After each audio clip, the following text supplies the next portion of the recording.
my first reaction is real simple. This has nothing to do with the president and certainly nothing to do with the White House. This is something that has to do solely with that individual and not something that affects us here in this building.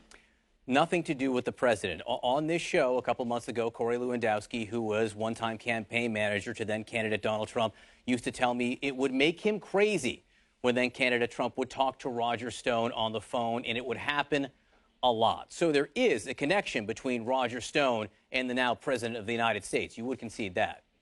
Look, Roger Stone's somebody who's been a consultant for dozens of Republican presidents and candidates and members of Congress, but conversations between those individuals have nothing to do with the fact of what these charges are about, and that's about whether or not he made false statements. We'll let the courts make that decision. I think a bigger question is if this is the standard, will this same standard apply to people like Hillary Clinton, James Comey, Clapper? Will we see these same people who we know have also made false statements?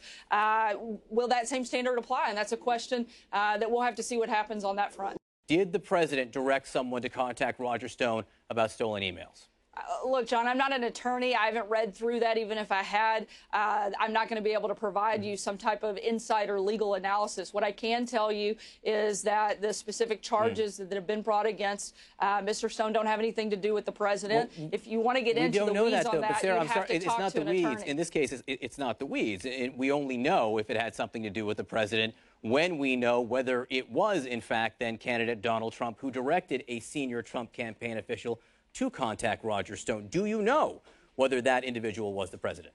Look, I know that the charges are about whether or not he gave false statements, and that's on that individual. That has nothing to do with the president. Those are the charges that they have brought against this individual. When you want to get into specific questions, you'll have to talk to the president's outside counsel on that.